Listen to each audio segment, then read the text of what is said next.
Ẹ káàbọ̀ sórí ìkànnì wa, ẹ farabalẹ̀ fún àdáadáa fídíò tó ń ṣò lẹ́gbẹ̀ẹ́ wa. A máa play ẹ̀ fún yín. Ẹni ló jáde tán tó tú ọ̀pọ̀lọpọ̀ àṣírí nípa àwọn actress Nollywood. Ẹ wo ẹni tó àwọn ọ̀pọ̀lọpọ̀ àṣírí, àwọn àṣírí tẹ́gbẹ́tẹ́ náà bá gbọ́. Lẹ máa ṣe ẹ fi ọ̀pá pọ̀lọ̀pọ̀lọ̀ péjọ láì fàkókò ṣòfò. Ẹ ká sojú abẹ́ kó. Kúrọ̀lẹ́ ẹni tó bá mọ Andrew Kúnlé Afford àti Folúkẹ́ Dáramọ́lá ẹ jọ̀ọ́ ẹ bá mi pè wọ́n wá síbí nítorí pé a fẹ́ fi ọ̀rọ̀ jomitoro ọ̀rọ̀ láàrin ara wa. Kò séèyàn kankan tó ní cyberspace, gbogbo wa la ní cyberspace. Nǹkan tó bá dẹ̀ wù oníkálukú ló lè fi cyberspace ẹ̀ ṣe. Àwa dúpẹ́ lọ́wọ́ Kúnlé Afford àti Folúkẹ́ Dáramọ́lá bí wọ́n ṣe ń lọ sí ọ̀dọ̀ àwọn old veterans tó wà nínú Nollywood, tí àwọn veterans tí wọ́n fi pé wọ́n ti ṣiṣẹ́ takuntakun ní Nollywood, wọ́n wá kò ságbára fún wọn, many of them ò kọ́lé, àìsàn ń ṣe wọ́n, wọn ò rí bá ti ṣe, wọn ò rọ́nà gbégbà. Àwa ní ká wá bá Folúkẹ́ Dáramọ́lá àti Kúnlé Afford sọ̀rọ̀. Ẹ jọ̀ọ́ mo fi tọ̀wọ̀tọ̀wọ̀ bẹ̀ yín, Kúnlé Afford àti Folúkẹ́ Dáramọ́lá, ìpè iṣẹ́ tí ẹ yàn láàyò yìí ṣé wọ́n fọ́ọ̀sì yín ṣe ni àbí ó wù yín láti ṣe? Àwọn méjì wọ́n ń ṣiṣẹ́ takuntakun o, ṣùgbọ́n wọn ò ṣe lọ́nà ọ̀nà tó tọ́ àtọ̀nà tó dára. Àwa dẹ̀ fẹ́ wá bá wọn sọ̀rọ̀ lónìí. Ẹ bá mi tag wọn kí wọ́n gbọ́. Tí àwọn Nollywood veterans wọ̀nyí ẹ wá gbé wọn wá sórí cyberspace, ẹ wá ní ìwọ́n fìgbà kan rí ti dá wa lẹ́kọ̀ọ́, wọ́n fìgbà kan rí ti pa wá lẹ́rìn-ín, now it is your turn to give back to them. Ṣáwa la rán yín iṣẹ́ ni? Gbogbo ẹnikẹ́ni tó bá gbéyàn wá sórí cyberspace láti wá tọrọ owó, láti wá gba donations, àwa tá a wà ní diaspora àwọn ni wọ́n target. There are so many projects you can do in Nigeria. Àwa tá a wà ní diaspora náà target, a jẹ́ láti jẹ́ kó rí wá pé àwa tá a wà ní diaspora náà, nítorí pé tí a bá jẹ́ kó rí wá pé Ọlọ́run má jẹ́ kó mú aṣọ èèyàn wá sábà lójú ọ̀nà. Ẹ̀yin wọ̀nyí, ẹ̀yin Nollywood industry, ẹ̀yin actors, ẹ̀yin actress tẹ́ wà ní Nollywood industry, ẹ̀yin náà lè kọ́kọ́ máa sọ pé ẹ rí bí ayé wọn ṣe rí, pé tí ìlú òyìnbó ò bá gbé wọn, ẹ̀sán Bukola wàyò pé wọn ò ṣe lọ síbòmíì kọ́ wá nǹkan ṣe, as if pé ẹ̀yin náà lè rán wa wá sílùú òyìnbó, nígbà tí kì í ṣe ẹ̀yin lè rán wa wá sílùú òyìnbó, tí kì í dẹ̀ ṣe àwa náà la gbé iṣẹ́ tẹ̀ ń ṣe lé yín lọ́wọ́, tó jẹ́ pé iṣẹ́ tẹ̀ yàn láàyò ni, tó dẹ̀ pọ̀ ọ̀dọ̀ wa lẹ ti wá ń gbowó. Aláti yára wa ní brain, kàdé ìyá ẹ̀yin náà ní brain. Owó wà ní Nollywood industry. Ṣé kò sówó ní Nollywood industry ni? Mọ iye àwọn tó fly lọ sí Tanzania láti lọ ṣe ìgbọ́kọ̀. The Tanzania ceremony between you and I wasn't necessary. It's a sheer waste of resources. It's a sheer display of frivolity.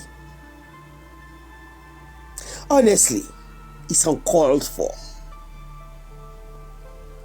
And so, if so many actors and actresses can fly for levity to Tanzania it is their money o ṣùgbọ́n aláti sọ̀rọ̀ ń pa ẹ̀ to go and display their àtigòkè ẹ má gbé àwọn veterans wá sórí social media mọ́ come to think of it yẹn nìkan that is one owó tẹ̀ ń waste lórí movie premiere lọ́sẹ̀ mẹ́ta láti December 1st títí dé June 1st ẹ ti mọye movie premiere tán ṣe àwọn costume tí ò bá gbà tán tẹ́ ẹ̀ níwọ̀ mọ́ tẹ́ ń waste owó lé lórí ẹ ṣe mú owó wọ̀nyí kẹ́ ẹ fi ṣe pension funds fúnra yín fún àwọn tẹ́ ń gbé ṣiṣẹ́ owó tẹ́ ń waste èmi kàn rí i pé ẹ fi ń ṣe pepper dem láàrin ara yín mo fẹ́ mọ̀ ẹ ń ṣe competition unhealthy competition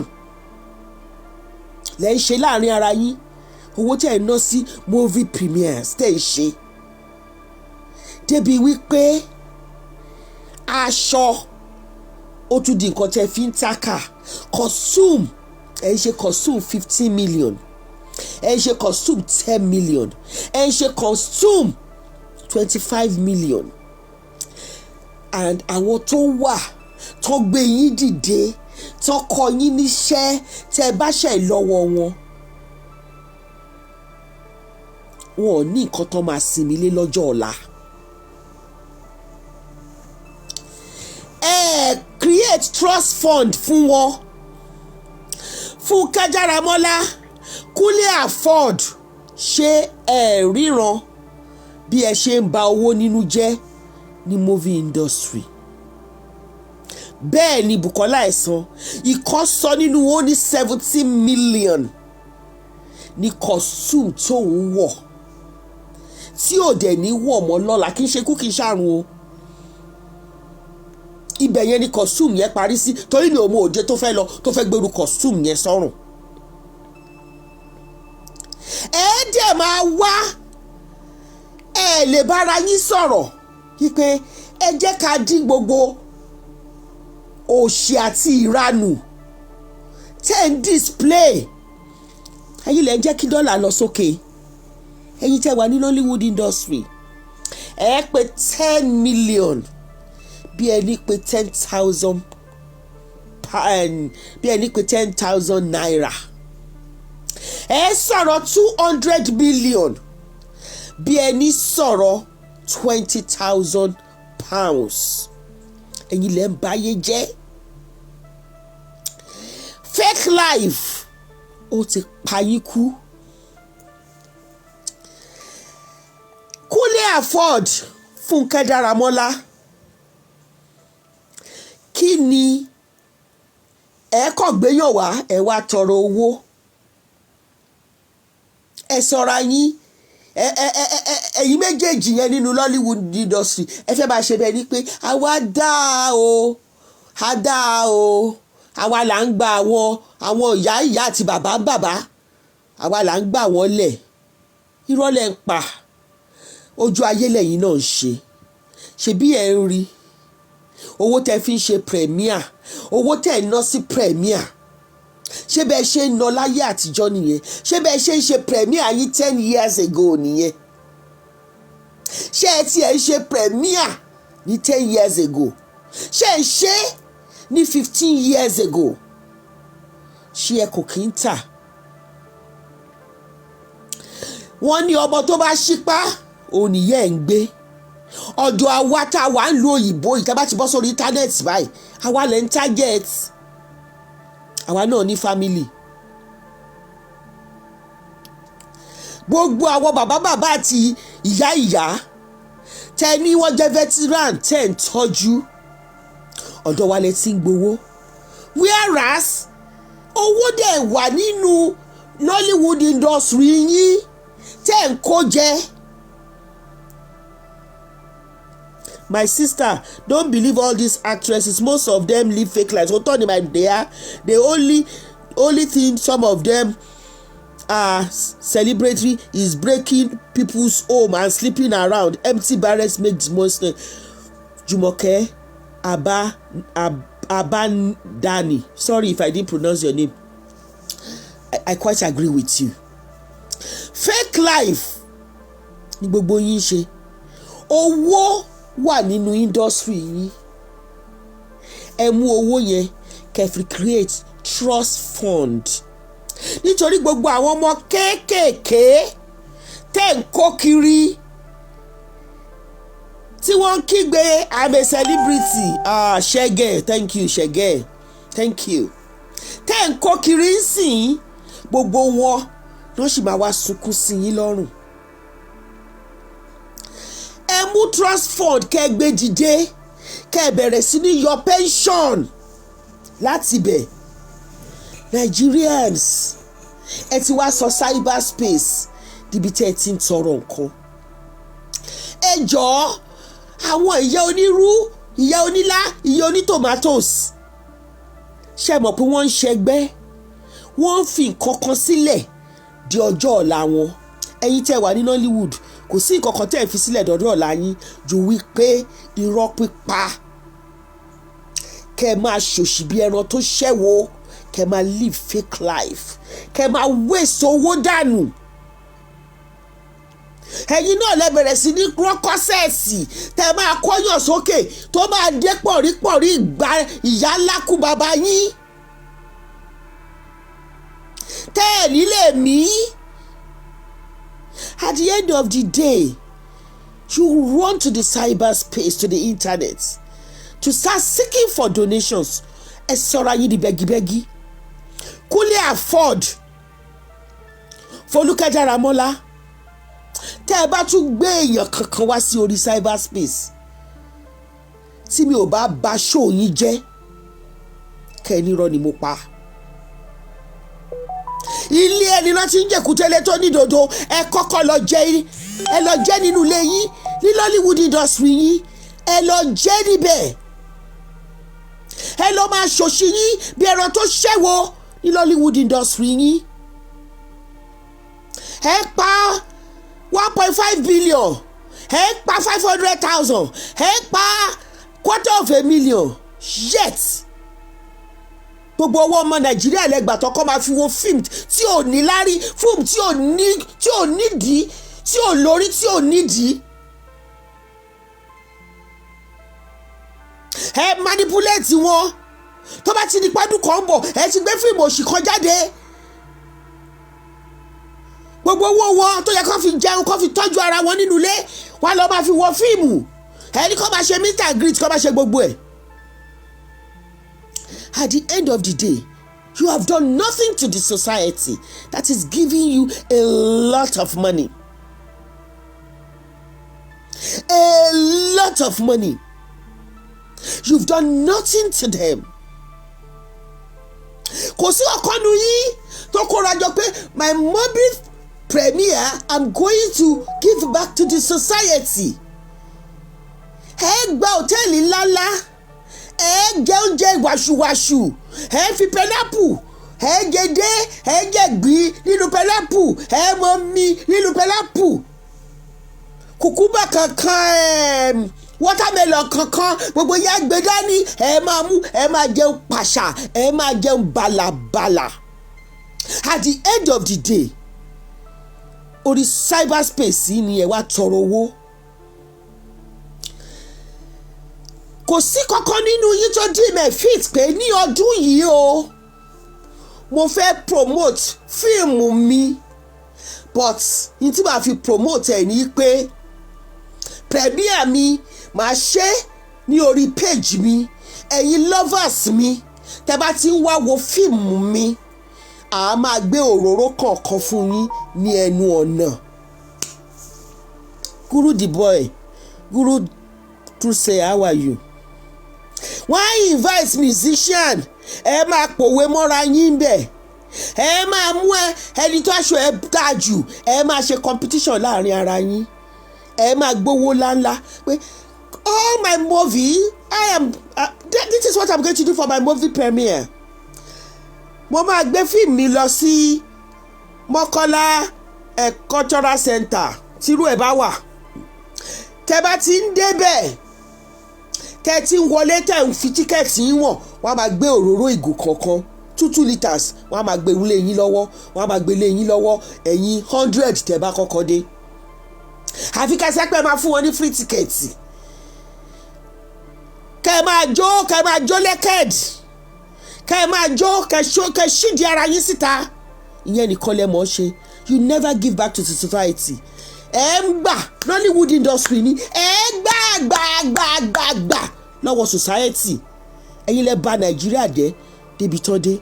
Ẹ̀yin lẹ máa ju bail tẹ́ máa fi síyá pa wọ́n. Ẹ̀yin lẹ máa ṣe ń tọ́ ọ níjọ́ tẹ́ bá ń ṣe nǹkan ayọ̀ kalẹ̀ ń ṣe ń tọ́ ọ sí. Mi ò réyàn kankan tó ṣe wedding láyé yìí tó ṣe ń tọ́ ọ. Pepper dem lẹ máa fi gbogbo nǹkan yín ṣe láàrin ara yín. Ẹ fẹ́ràn ara yín, olódì ara yín ni yín, ọlọ́tí ara yín ni yín. Ẹni tó bá wá sọ wípé èmi ò lè máa waste owó o, èmi máa rọra máa ṣe nǹkan tèmi gẹ́gẹ́ ni o, ẹ mú lọ́tà, ẹ fẹ́ ba ilé ayé ẹ̀ jẹ́. Mi ò rí ìyá ìyàwó kankan, camera is rolling left, right and center tó ṣe ń tọ́ ọ.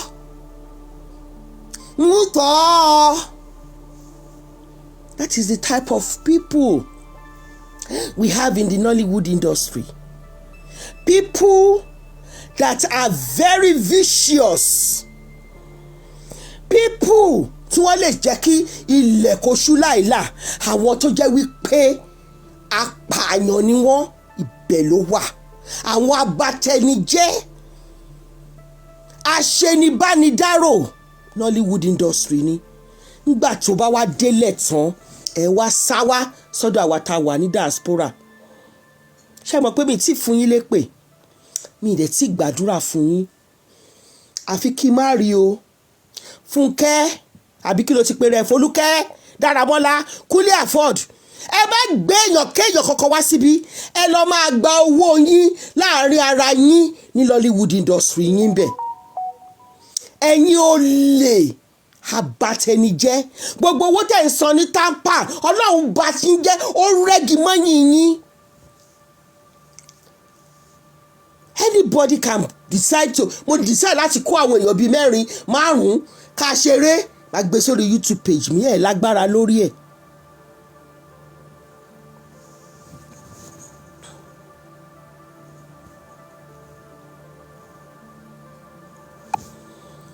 Lágbára lórí ẹ̀.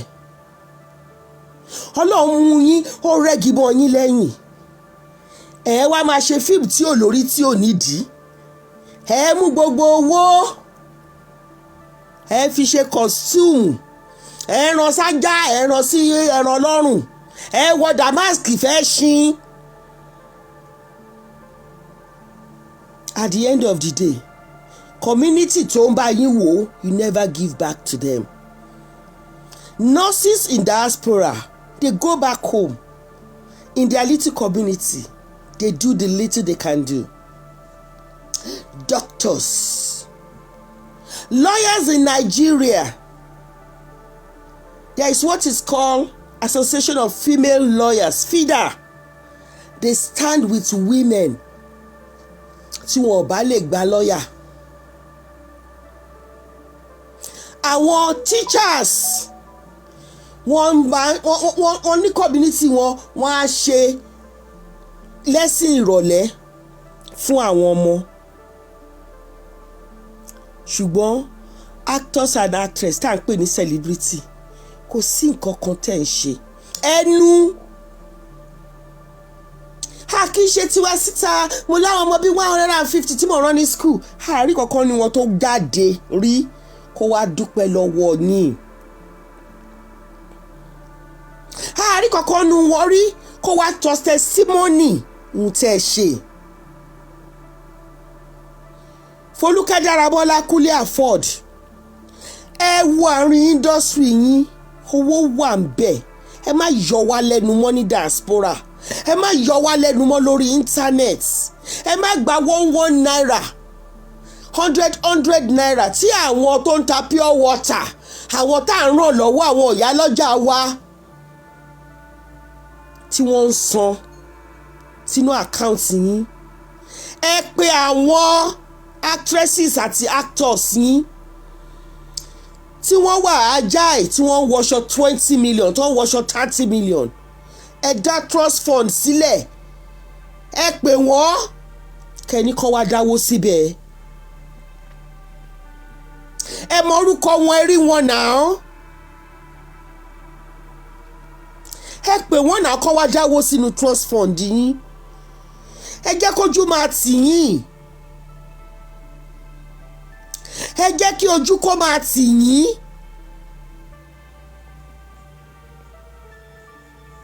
Ẹ jẹ́ kójú kó máa tì yín. Ẹ̀yin kọ́ lẹ rán wa wá sílùú òyìnbó.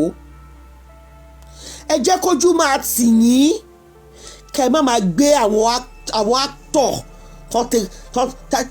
táyé wọn tẹ ta. Ẹ má máa gbé wọn wá sórí ìkànnì mọ́. Ẹ má máa wá tọrọ owó fún wọn. At the end of the day, wọn wá ní dúpẹ́ lọ́wọ́ àwọn ọmọ Nàìjíríà tó ṣe dáadáa sí wọn. Kẹ́hìndé Ọdúnnúgà, how are you?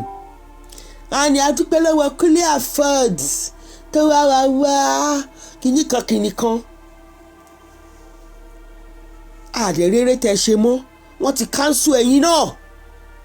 Ní Lollywood, relevancy lẹ̀ ń wá, donations lẹ jókòó tì. Láàárín Nollywood industries yẹn, àwọn tẹ́ ń circulate, tẹ́ ń rotate, ẹ̀yin tẹ́ ń ṣe Netflix, tẹ́ ń ṣe Netflix, ẹ̀yin tẹ́ ń ṣe movie, tẹ́ ń ṣe movie, tẹ́ ń ṣe movie. Ẹ jẹ́ kó dáwó.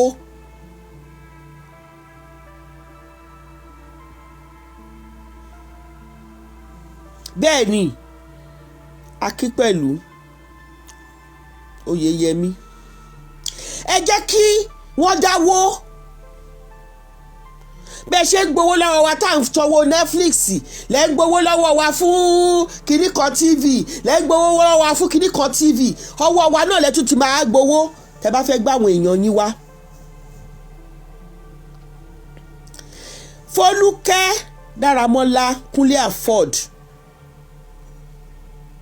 ṣé nítorí pé ẹ act fíìmù mọ́, ẹ̀kọ́ relevancy lẹ́ ṣe? Tẹ́ bá fẹ́ ṣe dáadáa, create a trust fund and let your Nollywood industry, let it start from the people that are sewing clothes, sewing costume for 40 million naira. Gbogbo costume mi bó ṣe wà látòkè délẹ̀ yìí, kìíní kan ló ṣe 40 million ni mo gbé sọ́rùn. Aṣọ 40 million tẹ́ ẹ̀ nílé wọ̀ lọ́la, tó yẹ pé gbà tó bá bọ́ọ̀lẹ̀ gan ó máa jágbajàgba ni. And you think Nigerians are happy níbi táwọn kò ti rí oúnjẹ jẹ? Tẹ́ ẹ dẹ̀ fẹ́ pè wọ́n pé kán wá wo fíìmù yín. 40 million yẹn tó dẹ̀ jẹ́ pé ẹni tẹ́ ń lọ sí premier yìí owó tó pa jù nílé ayé ní 300 million. Tó bá kó 40 million tí wọ́n fi raṣọ yẹn tó kó fún, ṣé kò ti san nínú gbèsè ẹ̀? Tó kàn jẹ́ pé ẹ wá ya àgbà lọ́wọ́ Mary baálẹ̀ jòǹtóló.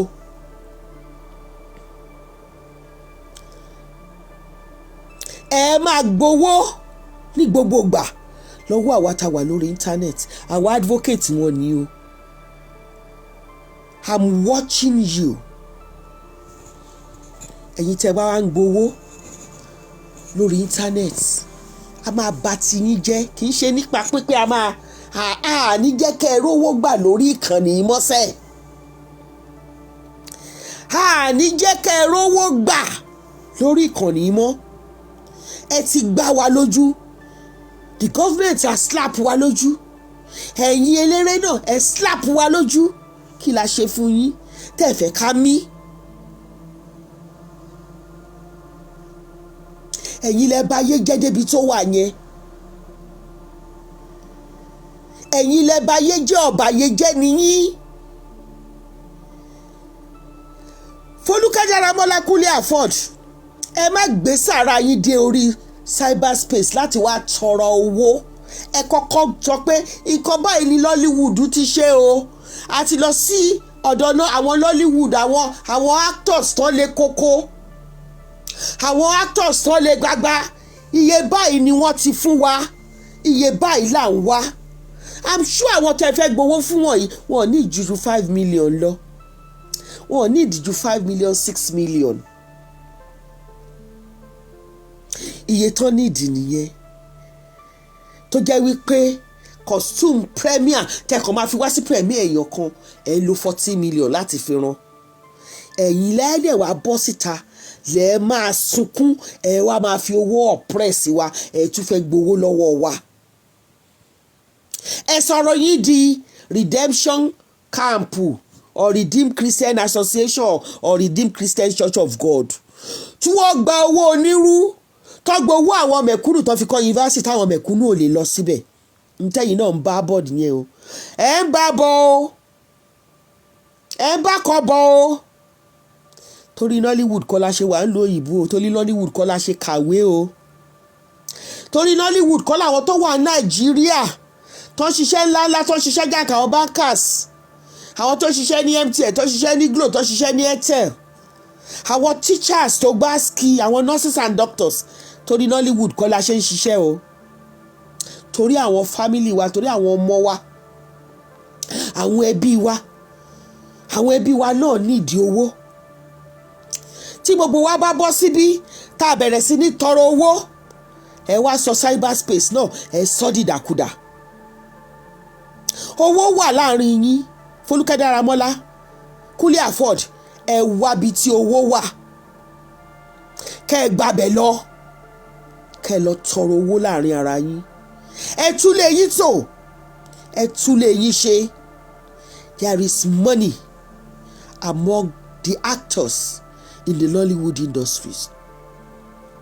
Fractions tó wà láàrin yín ni ò jẹ́ kẹ́ ẹ ríran, ṣùgbọ́n àwa gan sìn àti wá gbọ́, wọ́n ti gé Àṣàkẹ́ wa létí lọ, àgbọn kankan ire ládẹ ti gbọ́.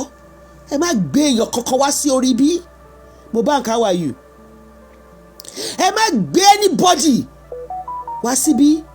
Tẹ́ bá gbéyàn wá, ẹ̀yin la máa gbé ṣépè. Kúnlé Afọ́d, Fọlúkẹ́ Dáramọ́lá, ẹ̀yin la máa gbé ṣépè. Ẹ má gbé èèyàn kankan wá síbí láti wá tọrọ owó. Owó wà láàrin yín, owó wà láàrin yín. Nígbà tí èèyàn kan ṣoṣo tó lè ṣe ìgbọ́kọ 6 fún ọmọ, owó wà láàrin yín, owó wà láàrin yín. Ẹ bá wa fún wa ní story tí ó gbádùn bí, ẹ kàn fẹ́ wá máa mú wa ní mugun.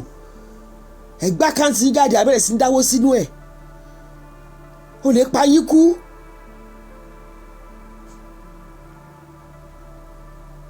Ó lè pa yín kú. Hello my sister, my auntie Ìyálóde ẹ̀ka lẹ́mà. Ó lè pa yín kú. Owó wà nínú industry yìí. Ẹ má gbé ìyá òfò kan wá bímọ àti bàbá òfò. Ẹ má gbé wọn wá bímọ. À ń ṣiṣẹ́ ń bí ni. Àwọn kan wà tó jẹ́ pé ìwé tó gbé dání nílùú yìí ló ń pè ní iṣẹ́ láago ṣekú fún ọdún 5 fún ọdún 6. Àwọn yẹn ló ń jẹ́ certificate of sponsorship. Wọ́n gbọ́dọ̀ ṣiṣẹ́ kárakára, kárakára àtọkọ àtìyàwó. Bẹ́ẹ̀ ló máa sọ bíìlì wọn, ẹ tún gbé ẹ kórí burúkú yín wá, ẹ wá máa tọrọ owó níbí báyìí. Nollywood industries, ẹ ṣọ́ra yín, owó wà láàrin yín. Inú àárín yín ni kẹ́ ti máa tọrọ owó náà. Ẹ dá trust fund sílẹ̀ láàrin yín. They should stop begging. Bẹ́ẹ̀ ni others say favour. They will always come to the cyberspace to beg for money, and they won't allow us to see the people that are really in need. Ẹ wá máa blackmail wa, wọ́n ti fìgbà kan pa yín lẹ́rìn-ín, wọ́n ti fìgbà kan dá yín lẹ́kọ̀ọ́. Who cares? Ẹ̀kọ́ wọ ẹ̀rín wo lẹ́ pa wá, ṣebí iṣẹ́ yín lẹ̀ ń ṣe. Ṣebí iṣẹ́ yín lẹ̀ ń ṣe. Ẹ̀rí tíṣà kẹgbẹ́ wọn wá, ṣáwọn tíṣà ò ti fìgbà kan kọ́ yín rí ni. But because that teaching profession, a noble profession, wọ́n ti ṣe umbrella fún wọn tó jẹ́ pé wọ́n máa rí owó gbà tí wọ́n bá ti retire, however small the money is. Ẹ̀yin ẹ̀ make provisions yẹn sí láàrin Nollywood industry, ẹ̀ wá máa gbé wọn wá wíwára ṣe lówó gan. Ẹ máa wọṣọ 40 million ní ọjọ́ kan ṣoṣo tí aṣọ yẹn tí ẹ lè wọ̀ mọ́. Aṣọ tó jẹ́ pé wọ́n máa rán mọ́ yín lọ́rùn ni, tí gbogbo ọyàn àwa wà lọ́fun yín tí ẹ̀ nílé wọ̀ mọ́. Ẹ máa ju bail, ẹ máa ná $100. Ó jẹ́ fake kò jẹ́ fake, ẹ máa ná. Ẹ wá sórí cyberspace wa, ẹ wá máa gbéyàn wá. The next time tẹ́ bá ṣe, ẹni tó bá gbéyàn wá láti Nollywood industry tó wá fi àgbàlagbà kan tọrọ owó, ó bímọ kò bímọ, gbogbo ègún tó wà ní Bible ni máa gbé ẹni náà ṣẹ́. Àdàbí tí kì í bá ṣiṣẹ́ làwa náà ṣe. Àdàbí tí kì í bá ṣiṣẹ́ là ń ṣe. Àwọn èèyàn tí ebi ń pa gidi wọ́n wà ní Nàìjíríà. Àwọn ìyá lọ́jà, àwọn ìyá tó ti ṣàbárù títí tí wọ́n rówó tọ́jú àwọn ọmọ wọn, táwọn ọmọ wọn ò yàn. Ẹ rírú àwọn yẹn gbé wá. Gbọ́n lè rí ìyá kan tó ti ṣeré nínú àrélù, tó ṣeré nínú dúró ládìípọ̀, tó ṣeré nínú kíníkan ìyá mèrò, kíníkan bàbá mèrò. Ẹ gbé wọn wá. Ẹ jẹ́ kó rí yín pé Fúnkẹ́ Dáramọ́lá àti Kúnlé Afford. Ẹ gbé èèyàn kan wá síbí, ẹ forí gbé pè ní àtẹ̀yìn yẹn. Ẹ lọ sínú Nollywood industry yìí tó ti ń wọṣọ 100 million. Tó ti ń wọṣọ 100 million tí wọ́n ní business tí wọ́n ṣe tó jẹ́ pé pepper dem ni wọ́n ṣe ń bẹ̀. Ẹ lọ tọrọ owó ń bẹ̀. Ẹ kọ́kọ́ wá fi hàn wá iye tẹ́ pa nínú Nollywood industry yìí ná. Ẹ kọ́kọ́ wá fi hàn wá. Yorùbá ṣe pọ̀ bọ́ tó bá ṣí pàdé yẹn ń gbé. Ẹ wá sọ fún wa iye tẹ́ pa nínú Nollywood industry yìí. Ẹ̀yin useless people. Fake life. Ẹ̀yin àdótòṣì àdótòfò. Àdóbayé jẹ́. Ẹ wá sọ iye tẹ́ ti gbà nínú Nollywood industry yìí fún wa. Kẹ́ tó gbéyàn kọ̀ọ̀kan wá, kẹ́ wá sọ fún wa pé ẹ gbé lágbájá ìwá o. Iye báyìí la need fún. 10 million la need fún. Àti rí 8 million gbà nínú Nollywood industry. Ẹ̀yin onírúurú ọlọ́rẹ tó wà lórí internet, I need 2 million péré. Àdúró tì yín nígbà yẹn. Ṣùgbọ́n láì má sọ iye tẹ́ gbà nínú Nollywood industry yín tẹ́ bá gbéyàn wá. Kí o ṣe Ọlọ́run o. Ṣùgbọ́n Ọlọ́run ló rán mi iṣẹ́. Ọlọ́run ló rán mi iṣẹ́. Ẹ má joyè àgbà lọ́wọ́ Mary baálẹ̀ jòǹtótó. Gbogbo wa pátá, especially àwọn tí wọ́n wà ní orí ìkànnì pẹ̀lú mi tí mo ń rí orúkọ wọn tó ń fly, gbogbo wọn ni wọ́n máa ń dá sí charity tí wọ́n máa help. Gbogbo wọn ni mo máa ń rí lọ́dọ̀ yín tó máa ń dáwó fún yín. Iṣẹ́ náà dẹ̀ ń ṣe. Iṣẹ́ lẹ́yìn náà ń ṣe ní Nollywood industry. Ẹ tún àárín yín ṣe. Ẹ ní trust fund kẹgbẹ́ sílẹ̀. Ẹ ní insurance tó máa fún yín lówó. Ẹ ní owó tẹ́ bá máa san sínú bẹ̀. Ẹ tún àárín yín ṣe. Ẹ tún àárín yín ṣe. Àbọ̀rọ̀ la sọ fọmọlúàbí tó bá dénú ẹ̀ àdòdìdí. Owó wà ní Nollywood industry. Ẹ má wàá máa gba owó, ẹ má máa fi búrẹ́dì kó wa lómi ọbẹ̀ jẹ. Adébímpé Aláṣọ Àdúrà lórúkọ mi. Jerusalem Pilgrim ló ń sọ̀rọ̀. Yèyé fi wá sọ̀rọ̀ of Alariland. Mo mọ ohun tí mò ń sọ o.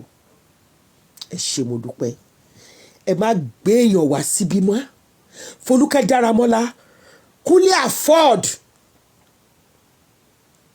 Ẹ má jẹ́ k'Ọlọ́run cancel ilé ayé yín. Ẹ wọnú Nollywood industry yín lọ. Owó wà ńbẹ̀. Ẹ máa gbowó ńbẹ̀. Ẹ lọ create trust fund ńbẹ̀. Ẹ má gbé àwọn veteran yín, ẹ má gbé wọn wá sórí íńtánẹ́ẹ̀tì mọ́. Ẹ má fi búrẹ́dì kó wa lómi ọbẹ̀ jẹ́ ń bí. Ẹ máa wọṣọ 300 million yín tẹ́ẹ̀ ní wọ̀ lọ́la. Ẹ ṣé. God bless you. I love everybody. I'm just saying the mind of the people.